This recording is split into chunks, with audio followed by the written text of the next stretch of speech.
Hello दोस्तों, आज हम आपको बताने वाले हैं फिलिस्तीन की पूरी हिस्ट्री। वीडियो छोटी है लेकिन पूरी सच्ची है। वीडियो शुरू करने से पहले अगर आप हमारे चैनल पर नए हैं तो चैनल को सब्सक्राइब करें कारले और घंटी को प्रेस करें कारले ताकि ऐसी वीडियो आपके पास सबसे पहले आ जाए। वीडियो को शुरू करते हैं। यरूशलेम में मौजूद मस्जिद ए अक्सा इस्लाम की तीसरी सबसे महत्वपूर्ण मस्जिद है। ये मस्जिद जिस प्राचीन परिसर में बनी है उस परिसर को हिब्रू में बैतुल मक़दिस और अरबी में बैतुल मुक़द्दस यानी खुदा का पवित्र घर कहा जाता है। ये माना जाता है कि यहाँ हज़रत सुलेमान की बनाई हुई इबादतगाह हुआ करती थी, जिसकी अब केवल एक दीवार बची है। बुखारी शरीफ में नबी करीम सल्लल्लाहु अलैहि वसल्लम की एक हदीस के अनुसार मस्जिद ए अक्सा में एक नमाज पढ़ने पर 500 नमाजें पढ़ने जितना पुण्य मिलता है। पहले नंबर पर काबा शरीफ को बताया गया, जहाँ एक नमाज पढ़ने का सवाब 1 लाख नमाजों जितना। फिर मदीना शरीफ स्थित मस्जिद नबवी, जहां एक नमाज का पुण्य 1000 नमाजों जितना। और तीसरे नंबर पर मस्जिद अक्सा है। ये माना जाता है कि काबा शरीफ को किबला बनाए जाने से पहले मुस्लिम कुछ समय तक मस्जिद अक्सा की ओर मुंह करके नमाज पढ़ते थे।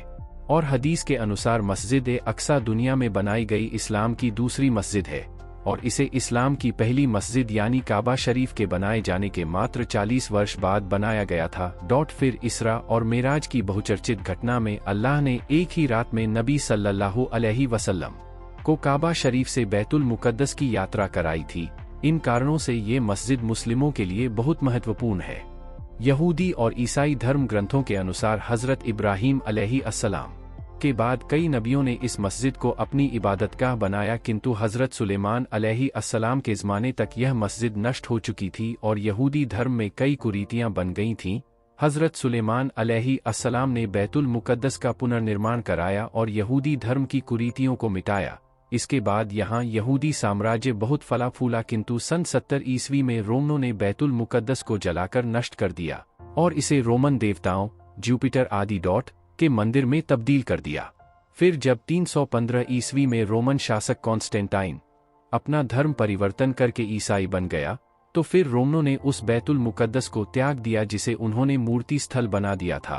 और धीरे धीरे इस जगह को यरूशलेम के लोगों ने, जिनमें यहूदी भी शामिल थे, कूड़ा डालने की जगह बना दिया।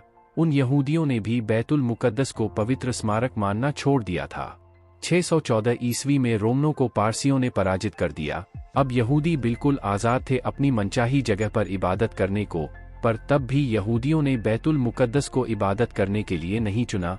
हाँ, यरूशलेम में ये भी होता रहा कि अलग अलग साम्राज्यों में कभी ईसाइयों द्वारा यहूदियों को सताया गया तो कभी यहूदियों द्वारा ईसाइयों को। दोनों ही धर्मों के लोग शांति से जीने के लिए यरूशलेम में उस न्यायप्रिय शासक के आने का इंतजार कर रहे थे, जिसकी भविष्यवाणी उनके धर्मग्रंथों में की गई थी। उनका ये इंतजार 7वीं शताब्दी में अरब में हज़रत मोहम्मद सल्लल्लाहु अलैहि वसल्लम के आगमन के उपरांत पूरा हुआ और इस्लाम के दूसरे खलीफा हज़रत उमर इब्न ख़त्ताब रज़ियल्लाहु अन्हु के ज़माने में यरूशलेम में इस्लाम आया।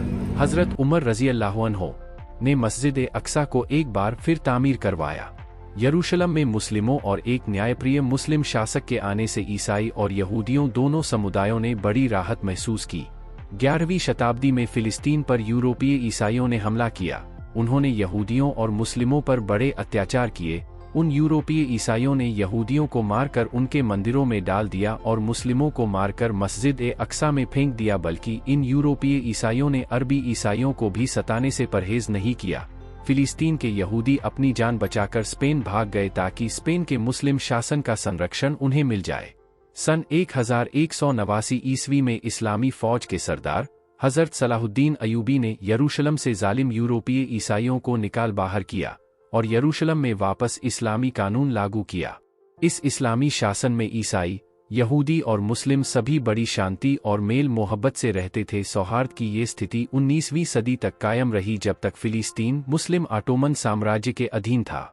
1896 में आई थियोडोर हर्ल्स की किताब द जेविश स्टेट, जिसमें यहूदी राज्य के गठन की कल्पना की गई थी।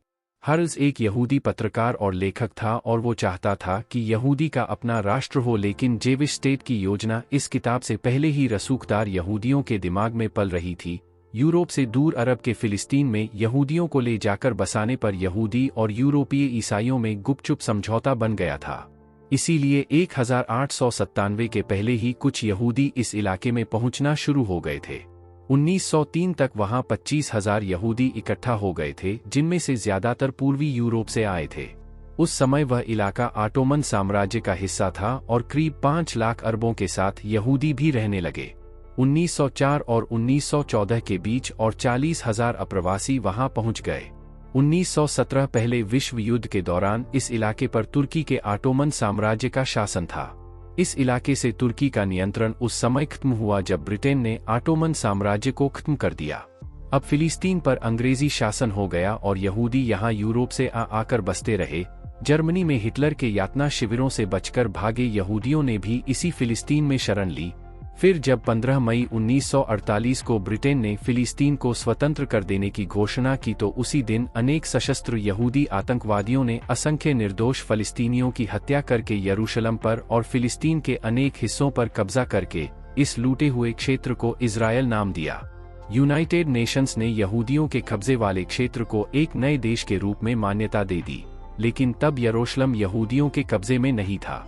जाहिर है फिलिस्तीनियों को यहूदियों का कब्जा मंजूर नहीं था।